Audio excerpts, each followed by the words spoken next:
17,508 ദ്വീപുകൾ ഉൾപ്പെടുന്ന രാജ്യമാണ് ഇന്തോനേഷ്യ.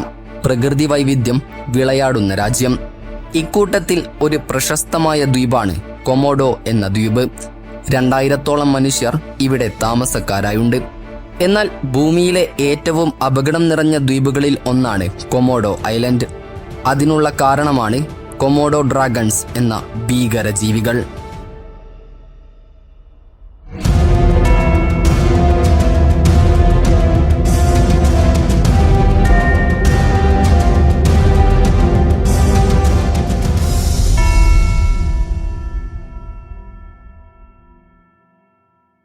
പല്ലിവർഗത്തിലെ ഏറ്റവും വലിയ ജീവികളാണ് കൊമോഡോ ഡ്രാഗണുകൾ. ഭൂമിയിൽ അധികമിടങ്ങളിൽ ഇല്ലെങ്കിലും ലോകത്ത് വളരെ കുപ്രസിദ്ധിയാർജിച്ച ജീവിയാണ് ഇവകൾ. കിങ്കോങ് എന്ന പ്രശസ്ത സിനിമയ്ക്ക് വരെ കാരണമായത് ഈ ജീവികളാണ്. ലക്ഷക്കണക്കിന് വർഷങ്ങളായി കൊമോഡോ ഡ്രാഗണുകൾ ജീവിക്കുന്ന ഫോസിലുകളായി ഭൂമിയിൽ നിലകൊള്ളുന്നു. എന്നാൽ 20-ാം നൂറ്റാണ്ടിൽ ഡച്ചുകാരാണ് ഈ ജീവിയെ കണ്ടെത്തിയത് എന്നാണ് പറയപ്പെടുന്നത്. എന്നാൽ ഇവയെ കണ്ടെത്തിയ പ്രദേശത്തെ നാട്ടുകാർക്ക് ഡ്രാഗൺ ഒരു പുതിയ സംഭവമല്ലായിരുന്നു. എത്രയോ കാലമായി അവർ അതിനൊപ്പം ജീവിക്കുന്നുണ്ടായിരുന്നു. ഓസ്ട്രേലിയയിൽ ജനനം കൊണ്ടെന്ന് വിശ്വസിക്കുന്നുണ്ടെങ്കിലും കൊമോഡോ ദ്വീപിലും പരിസര പ്രദേശങ്ങളിലുമാണ് പ്രധാനമായും നിലവിൽ കൊമോഡോ ഡ്രാഗണുകളുള്ളത്. ഇന്തോനേഷ്യയിലെ കൊമോഡോ, റിനാക്ക, ഫ്ലോറസ്, ഗിലിമൊട്ടാങ്, പഡാർ എന്നീ ദ്വീപുകളിലാണ് ഈ ജീവികളെ കാണപ്പെടുന്നത്. അതിനാൽ തന്നെ ഈ ദ്വീപുകൾ യുനെസ്കോയുടെ വേൾഡ് ഹെറിറ്റേജ് സൈറ്റുകളാണ്. ഒരു അഡൾട്ടായിട്ടുള്ള കൊമോഡോ ഡ്രാഗൺ 10 അടി, അതായത് 3 മീറ്ററിലധികം നീളത്തിലും 150 പൗണ്ട്സ്, അതായത് 70 കിലോയോളം ഭാരത്തിലും വരെ വളരാറുണ്ട്. എന്നാൽ മൃഗശാലകളിൽ വളർത്തുന്നവയ്ക്ക് അതിനേക്കാൾ ഭാരം ഉണ്ടാകാറുണ്ട്. കൊമോഡോ ഡ്രാഗണുകളുടെ വാലിന് അതിൻ്റെ ഉടലിനോളം തന്നെ നീളമുണ്ടാകും. 2.5 സെന്റിമീറ്റർ നീളമുള്ളതും ഇടയ്ക്കിടയ്ക്ക് പൊഴിയുന്നതുമായ 60ഓളം പരുപരുത്ത പല്ലുകളും ഇവയ്ക്കുണ്ടാകും. സഞ്ചരിക്കുമ്പോൾ തല ഇരുവശത്തോട്ടും ആട്ടുന്ന സ്വഭാവം ഉള്ളതുകൊണ്ട് തന്നെ ചില സമയങ്ങളിൽ ജീർണിച്ച മാംസത്തെ 4 മുതൽ 9.5 കിലോമീറ്റർ അകലെ നിന്നേ തിരിച്ചറിയാൻ ഇവയ്ക്ക് കഴിയാറുണ്ട്. കൊമോഡോ ഡ്രാഗണുകൾ പൊതുവെ ഉച്ചതിരിഞ്ഞാണ് വേട്ടയാടാനിറങ്ങുക. കാണുമ്പോൾ തന്നെ ഭയം തോന്നുന്ന തരത്തിലുള്ള ജീവികളാണ് കൊമോഡോ ഡ്രാഗണുകൾ. വളരെ പവർഫുൾ ആയിട്ടുള്ള മസിലുകളും കട്ടിയുള്ള തൊലിയും നീളമുള്ള നാക്കും ശക്തിയേറിയ വാലുകളുമാണ് ഇവകളുടെ പ്രത്യേകത. ഇതിനു പുറമെ ഇവർക്ക് മറ്റൊരു വിചിത്രമായ കഴിവ് കൂടിയുണ്ട്. അത് പിന്നീട് പറയാം. മാംസഭോജികളായ ജീവികളാണ് കൊമോഡോ ഡ്രാഗണുകൾ. ഇവർക്ക് തിന്നാൻ കഴിയുന്ന എന്തിനേയും ഇവകൾ ഭക്ഷണമാക്കും. മാനുകൾ, കാട്ടുപന്നി, പക്ഷികൾ, എന്തിനേറെ കാട്ടുപോത്തുകളെ വരെ ഇവകൾ വേട്ടയാടി ഭക്ഷണമാക്കാറുണ്ട്. ഇവകൾ വേട്ടയാടുന്ന സമയങ്ങളിൽ ഇരയെ തിരിച്ചറിയാനായി ഇവർക്ക് നല്ല പോലെ മണം പിടിക്കാനുള്ള കഴിവ് കൂടിയുണ്ട്.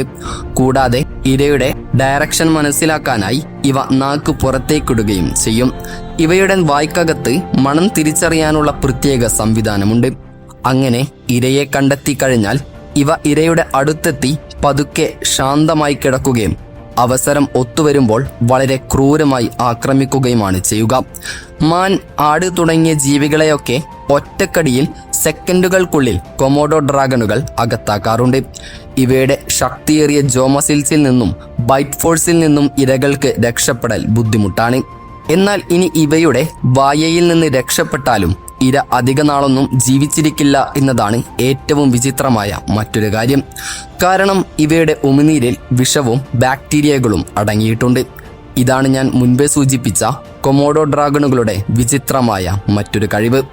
ഒന്നുകൂടി വ്യക്തമായി പറഞ്ഞാൽ, ഇരയെ കടിച്ച ശേഷം അതിനെ വേട്ടയാടി ഭക്ഷണമാക്കാൻ കൊമോഡോ ഡ്രാഗൺ എന്ന ജീവി കാത്തിരിക്കുന്ന ശരാശരി സമയം 34 മണിക്കൂറോളമാണ്. അതെങ്ങനെയാണെന്നല്ലേ പറയാം. നിരവധി കാര്യങ്ങളിൽ തർക്കം നിലനിൽക്കുന്നുണ്ടെങ്കിലും ഗവേഷകർ ഒരേ അഭിപ്രായം മുന്നോട്ട് വയ്ക്കുന്നത് കൊമോഡോ ഡ്രാഗണുകളുടെ ക്ഷമയുടെ കാര്യത്തിലാണ്. അതായത് ഒരു ഇരയെ കടിച്ചു കഴിഞ്ഞാൽ മണിക്കൂറുകളോളം അതിൻ്റെ മരണം വരെ അതിനെ പിന്തുടർന്ന് കണ്ടെത്തി ഭക്ഷണമാക്കുന്നവരാണ് ഈ കൊമോഡോ ഡ്രാഗണുകൾ. അപാരമായ ക്ഷമയ്ക്കൊപ്പം വേട്ടയാടാൻ ഇവയെ സഹായിക്കുന്നത് ഇവ കടിക്കുമ്പോൾ ഇരയിലേക്ക് കുത്തിവെക്കപ്പെടുന്ന ഒരു ഘടകമാണ്. 2013 വരെ കൊമോഡോ ഡ്രാഗണുകൾ ഇരയിലേക്ക് കുത്തിവയ്ക്കുന്നത് വിഷമാണോ അതോ ബാക്ടീരിയയാണോ എന്നത് സംബന്ധിച്ച തർക്കം തുടർന്നിരുന്നു. പിന്നീട് ഇത് വിഷമാണെന്ന നിഗമനത്തിലേക്ക് എത്തിയെങ്കിലും ഒരിനം ബാക്ടീരിയയ്ക്കും ഇരയുടെ മരണത്തിൽ ചെറുതല്ലാത്ത പങ്കുണ്ടെന്ന കണ്ടെത്തൽ വീണ്ടും ഉയർന്നു വന്നിരുന്നു. വാൾട്ടർ അഫൻബർഗ് എന്ന ഗവേഷകനാണ് ഇരയെ കടിച്ച ശേഷം അവയുടെ മരണം വരെ മണിക്കൂറുകളോളം പിന്തുടർന്ന് കാത്തിരിക്കുന്ന കൊമോഡോ ഡ്രാഗണുകളുടെ രീതി കണ്ടെത്തിയത്. അങ്ങനെ 2006 ഈ തർക്കങ്ങൾക്ക് ഒരവസാനമുണ്ടായത്. അതായത് കൊമോഡോ ഡ്രാഗണുകളുടെ വംശനാശം സംഭവിച്ച മുൻഗാമികളായ മോണിറ്റർ ലിസാർഡ് എന്ന ജീവികൾ വിഷം കുത്തിവച്ചാണ് ഇരകളെ കൊന്നിരുന്നതെന്ന് ഒരു സംഘം ഗവേഷകർ കണ്ടെത്തി.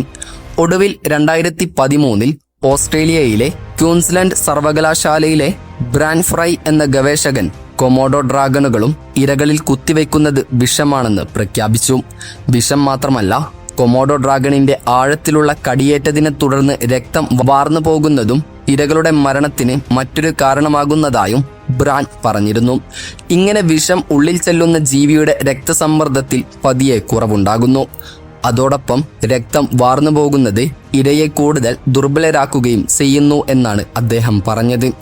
അങ്ങനെ ഇര ദുർബലപ്പെടുന്നതുവരെയോ അല്ലെങ്കിൽ ഇര ചാകുന്നതുവരെയോ കൊമോഡോ ഡ്രാഗണുകൾ ഇരയെ പിന്തുടരുകയും ചത്തെന്നു മനസ്സിലാക്കിയാൽ ഭക്ഷണമാക്കുകയുമാണ് ചെയ്യുക. സാധാരണയായി ഒറ്റയ്ക്ക് ജീവിക്കുന്ന ജീവികളാണ് കൊമോഡോ ഡ്രാഗണുകൾ. ഭക്ഷണം കഴിക്കാനോ ഇണചേരാനോ മാത്രമേ ഇവകൾ ഒരുമിക്കാറുള്ളൂ. വലിയ ഇരകളെയൊക്കെ കീഴ്പ്പെടുത്തിയാൽ അവയെ ആരാദ്യം കഴിക്കണം എന്നതിന് വരെ ഇവർക്കിടയിൽ നിയമങ്ങളുണ്ടത്രേ. അതായത് വലുപ്പത്തിൽ വലിയവരാണ് ആദ്യം ഇരയെ ഭക്ഷണമാക്കുക, ശേഷം അതിനേക്കാൾ വലിപ്പം കുറഞ്ഞവർ, അങ്ങനെ. എങ്കിലും ഇതിൻ്റെ പേരിൽ ഇവർക്കിടയിൽ തന്നെ പരസ്പരം പോരാട്ടങ്ങൾ നടക്കാറുണ്ട്. 15 മുതൽ 30 മുട്ടകൾ വരെയാണ് പെൺ കൊമോഡോ ഡ്രാഗണുകൾ ഇടാറുള്ളത്. മറ്റു കൊമോഡോ ഡ്രാഗണുകൾ തന്നെ മുട്ടകൾ ഭക്ഷണമാക്കാറുള്ളതിനാൽ മുട്ടയിട്ട് കഴിഞ്ഞാൽ പെൺ ഡ്രാഗണുകൾ മാസങ്ങളോളം മുട്ടകൾക്ക് കാവൽ നിൽക്കാറുണ്ട്. അങ്ങനെ മുട്ടകൾ വിരിഞ്ഞാൽ കുഞ്ഞുങ്ങൾ സ്വയം ജീവിക്കുകയാണ് വേണ്ടത്. സാധാരണയായി മുട്ടകൾ വിരിഞ്ഞു കഴിഞ്ഞാൽ കുഞ്ഞുങ്ങൾ മരങ്ങളിലാണ് കൂടുതൽ സമയവും ചിലവഴിക്കാറുള്ളത്. കാരണം മറ്റു ഡ്രാഗണുകൾ കുഞ്ഞുങ്ങളെയും ഭക്ഷണമാക്കാറുണ്ട്. ശേഷം കുറച്ച് വലിപ്പം വയ്ക്കുന്നതുവരെ കുഞ്ഞുങ്ങൾ മറ്റു ചെറിയ പല്ലികളെയും പക്ഷികളെയും പ്രാണികളെയുമൊക്കെയാണ് ഭക്ഷണമാക്കാറുള്ളത്. അതിനുശേഷം മാത്രമേ കുഞ്ഞുങ്ങൾ നിലത്തിറങ്ങി ഇര തേടാറുള്ളൂ. 30 വർഷത്തോളമാണ് ഇവകളുടെ ആയുർദൈർഘ്യം. പ്രായം കൂടുന്തോറും ഇവ തങ്ങളുടെ ടെറിട്ടറിയിൽ ശക്തരായിക്കൊണ്ടിരിക്കും. കൊമോഡോ ഡ്രാഗണുകൾക്ക് ദിവസങ്ങളോളം ഭക്ഷണമൊന്നും കഴിക്കാതിരിക്കാനും കഴിവുണ്ട്. അതിനിവകളെ സഹായിക്കുന്നത് ഇവകളുടെ വാലാണ്. അതായത് ഇവയുടെ വാലുകളിൽ ഫാറ്റ് സ്റ്റോർ ചെയ്യപ്പെടുകയും ഭക്ഷണം ഇല്ലാതാകുമ്പോൾ ഇത് ഉപയോഗിക്കുകയും ചെയ്യുന്നു. ഇവകളെ വെള്ളത്തിൽ നീന്താൻ സഹായിക്കുന്നതും ഈ വാലുകൾ തന്നെയാണ്. ഇതിനെല്ലാം പുറമെ ആണില്ലെങ്കിലും പെൺ കൊമോഡോ ഡ്രാഗണുകൾക്ക് മുട്ടയിടാൻ കഴിയുമെന്നുള്ളതാണ് വാസ്തവം. അതെ, പാർത്തനോജനസിസ് എന്ന മാർഗം വഴിയാണ് പെൺ ഡ്രാഗണുകൾ ഇണയില്ലെങ്കിലും മുട്ടയിടുന്നത്. പാർത്തനോജനസിസ് എന്താണെന്ന് മറ്റൊരു വീഡിയോയിൽ നമുക്ക് സംസാരിക്കാം. ഇങ്ങനെയൊക്കെയാണെങ്കിലും ഇവകൾ ഇന്ന് വംശനാശ ഭീഷണി നേരിട്ട് കൊണ്ടിരിക്കുന്ന ജീവികളാണ്. കൊമോഡോ ഡ്രാഗണുകളെ മനുഷ്യർ വേട്ടയാടാറുണ്ട്. അതിനാൽ തന്നെ 1980 ഇന്തോനേഷ്യയിലെ ഈസ്റ്റ് നുസ ടെങ്കര എന്ന സ്ഥലത്ത് കൊമോഡോ നാഷണൽ പാർക്ക് എസ്റ്റാബ്ലിഷ് ചെയ്തിരുന്നു. ഏതായാലും ദ കിങ് ഓഫ് ലിസാർഡ്സ് എന്നറിയപ്പെടുന്നത് കൊമോഡോ ഡ്രാഗണുകളെയാണ്. ഏതായാലും കൊമോഡോ ഡ്രാഗണുകളെ കുറിച്ചുള്ള നിങ്ങളുടെ അഭിപ്രായങ്ങൾ കമൻറ്റ് ചെയ്യാൻ മറക്കരുത്. അപ്പോൾ മറ്റൊരു ഇൻഫർമേറ്റീവായ വീഡിയോയുമായി വരുന്നതുവരെ ഗുഡ് ബൈ.